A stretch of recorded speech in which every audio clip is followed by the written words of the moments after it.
अरे ये क्या, बाल है बेटी नहीं, ये कहां चली गई? अच्छा, इसका मतलब मुझसे चालाकी करके ये अय्यासी करती। अभी चेक करता हूं कि है कहां।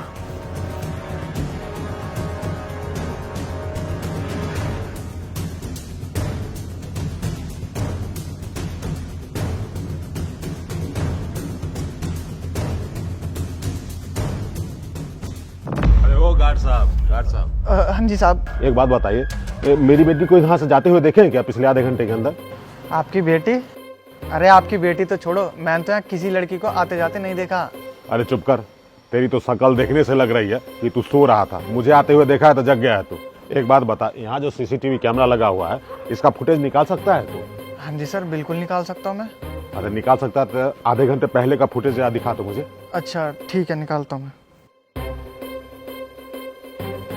ये लो सर। यहाँ भी नहीं है, इसमें नहीं है तो फिर गई कहाँ?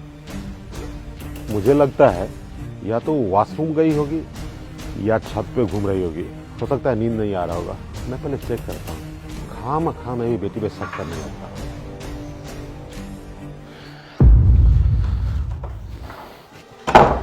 मुझे तो समझ नहीं आ रहा है कि आखिर वो गई कहाँ। घर में है नहीं, बाहर गई नहीं तो जमीन निकल गया या आकाश मुड़ गई।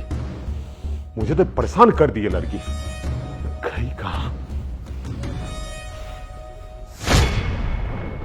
अरे ये क्या? ये अच्छा शिवम, मैं ये कह रही थी कि कहीं मेरे पापा को तो नहीं पता चल जाएगा कि हम डेली रात को यहाँ मिलते हैं। ये मेरी बेटी इस कमरे में क्या कर रही है? ये तो मेरे मुंह भोले भतीजे का कमरा है। हे भगवान, लगता है मैंने अपने ही घर में सपोले को पाल रखा है। सपोले को तो मैं अभी बताता हूं। पता नहीं लगा बेटा, पता चल गया। एक बात बता बेटी, तू तो मेरे कमरे में सोई हुई थे ना, और तू क्या हरकत करके यहां चली आई इसके साथ, और कर क्या रही है तू यहां पे? नहीं पापा, आप गलत समझ रहे हैं। वो तो मुझे एक क्वेश्चन समझ नहीं आ रहा था, इसलिए मैं शिवम के कमरे में आ गई। मैंने तो शिवम को बोला था कि वो हमारे कमरे में आ जाए, लेकिन शिवम ने कहा कि पापा सो रहे हैं और वो जग जाएंगे, उनकी नींद डिस्टर्ब हो जाएगी, इसलिए मैं यहाँ पर पढ़ाई करने आ गई। हाँ बेटी, मैं तो अंधा हूं ना, मैं तो बिल्कुल गलत समझूंगा। समझेगी तो तुझ जैसी आज की नौजवान लड़की। मुझे तो कुछ समझ में नहीं आता है ना। और सुन बे, तू अबे भिखारी की औलाद, गांव में तू भीख मांग रहा था, समझा? और वहां से उठा के तुझे शहर में लाके तुझे इतनी अच्छी परवरिश दे रहा हूं, और इसका नतीजा तू ये कर रहा है। देखिए चाचा जी, मैं मानता हूँ मुझसे गलती हो गई। अब मैं करूँ भी क्या? मेरी उम्र ही ऐसी थी, अब मेरे से रुका नहीं गया। और वैसे भी आपके घर की इज्जत घर में ही है, बाहर तो बात फैलेगी भी नहीं। मुझे माफ कर दीजिए। अरे माफ कर दूं तुझे? देख, अपनी गंदी जबान से ना मुझे चाचा मत कहना, और वैसे भी मैं तेरा सगा चाचा नहीं हूं। अरे तू मेरे दोस्त का बेटा है। गांव वाले सही बोलते थे कि देख, जब अपने घर में जवान बेटी हो तो इस तरह किसी पराई लड़के को मत रखना।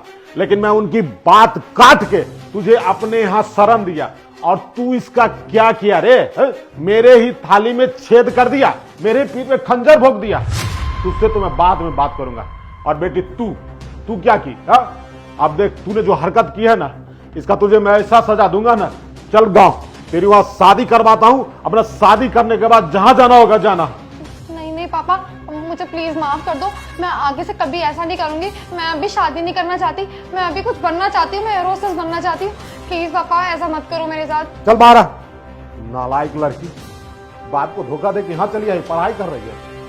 और सुन बे कन खजूरे, अपना बोरिया बिस्तर समेट और यहां से दफा हो, समझा? मुझे दिखना नहीं चाहिए तू अब मेरे घर में। भलाई का तो जमाना ही नहीं रहा। चल तू।